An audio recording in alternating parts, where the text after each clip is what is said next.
आज या ठिकाणी छत्रपती संभाजीनगरच्या सभापतीपदी आज माझी या ठिकाणी निवड झाली।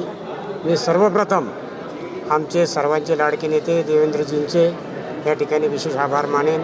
प्रदेशाध्यक्ष रवींद्र भाई चव्हाण, आमचे नेते बागडे नाना, रावसाहेब दानवे, अतुलजी सावे, अनुराधाताई चव्हाण या सर्वांच्या सहकार्याने आणि विशेष पालकमंत्री महोदय संजयजी शिरसाट यांनी खऱ्या अर्थाने या ठिकाणी युतीचा धर्म पाळला आणि त्या माध्यमातूनच आज आमच्या युतीचा इथं सभापती आणि उपसभापती झाला।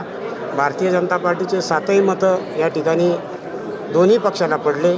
आमचा कुठेही विरोध नव्हता, परंतु आता काय झालं हे मला सांगता येत नाही। परंतु आज या ठिकाणी आमच्या सर्व नेत्यांच्या, सर्व माझे सहकारी सदस्य ज्यांनी मला मतदान केलं त्यांचे मी या ठिकाणी विशेष आभार व्यक्त करतो आणि ज्यांनी नाही केलं त्यांनाही पुढच्या काळात या तालुक्याच्या विकासासाठी सर्वांना सोबत घेऊन मी पूर्ण वेळ या ठिकाणी शेतकऱ्यांची जनसेवा, सर्वसामान्यांची जनसेवा करण्याचा मी प्रयत्न या ठिकाणी नक्की करणार आहे। माझ्या मनात कोणाबद्दलही दोष नाही, राग नाही। मी सर्वांना घेऊन चालण्याची भूमिका या ठिकाणी आजपर्यंत पक्ष होता, पक्षाचे विषय होते, परंतु आता जनतेचा विषय आला। जो सदस्य जनतेचे प्रश्न घेऊन येईल मी त्याचं काम केल्याशिवाय राहणार। परंतु बाहेर तुम्ही संघर्षाला सामोरे गेला, काय घडलं? हे आता चालू असतं। त्या सगळ्या गोष्टी ज्याने त्यांनी आपल्या सांभाळायला पाहिजे।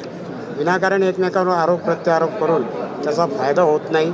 ठीक आहे, जन्माला आलो कधीतरी मरायचं आहे, मरण शेवटी भगवंत देतोय, कोणी व्यक्ती देऊ शकत नाही।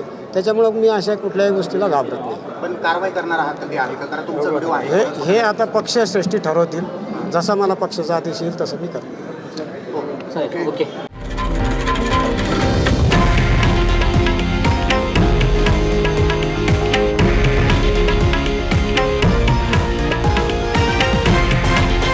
हे आहे देशातील नंबर 1 न्यूज नेटवर्क आणि आपण पाहत आहात TV9 मराठी, एकमेव।